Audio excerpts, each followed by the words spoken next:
Баршаңызға қайырлы күн достар, сіздермен бірге Кәмшат. Бүгін сіздермен өте дәмді әрі өте оңай жасалынатын курабе печеньелерінің рецептімен бөлісетін боламын. Дүкендерде сатылынатын дәл осындай печеньелерді үй жағдайында өзіңіз жасап алсаңыз болады. Міндетті түрде видеоны соңына дейін қараңыздар. Менің арнама тіркеліп, қоңыраушаны басып қоюды ұмытпаңыздар. Алдағы уақытта түрлі дәмі тіл үйіре рецепттермен бөлісетін боламын. Курабе печеньесін жасау үшін бізге бөлме температурасындағы сары май қажет болады. Мен 82% табиғи сары майды қолдандым. Үстіне шым-шым тұз, ванилинді қосып, барлығын жақсылап миксердің көмегімен араластырып аламыз.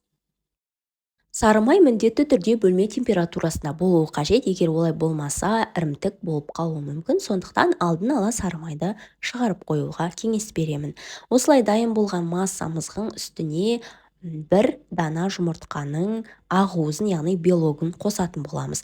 Тағы да жақсылап миксердің көмегімен араластырып аламыз біркелкі масса болғанша.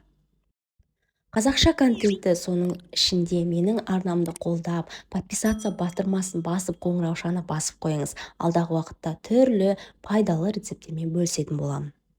Електен өткізілген ұнымызды қосып, жақсылап, алғашында миксерді қоспай осылай араластырып аламыз да, кейін қосып араластырамыз. Сізге ұны көп секілді, мына массадан бір кәдімгі еттің қамыры секілді, қамыр шығатын секілді болып көрінуі мүмкін, бірақ миксерді осылай араластыру барысында біркелкі масса пайда болады. Міне бізде осындай масса пайда болды. Енді осы қамырымызды кондитерлік қапқа салып шығатын боламыз. Егер сізде кондитерлік қап, осындай насадкалар болмаса, онда қасықтың көмегімен өзіңіз қалаған форманы жасай аласыз. Мен осылай кондитерлік қапқа салып шықтым, және де 333 насадканы қолданған болатынмын.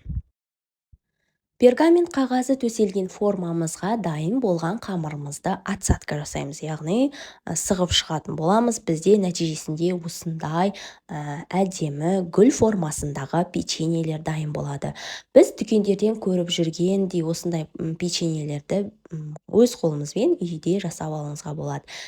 Дәл осы формадан үлкенірек етіп ортасына бал секілді немесе малина, құлпынай деген секілді соустарын құйып жасасаңыздар да өте әдемі көрінеді. 180 градуста 20 минут пісіреміз. Бізде осындай печеньелер дайын болады. Өте дәмді болып шығады, әрі жұмсақ, үгілмелі болып шығады. Ешқандай да қопсытқышты, яғни разрыхлительді қажет етпейді. Барлығы өте қарапайым, оңай түрде жасалынады.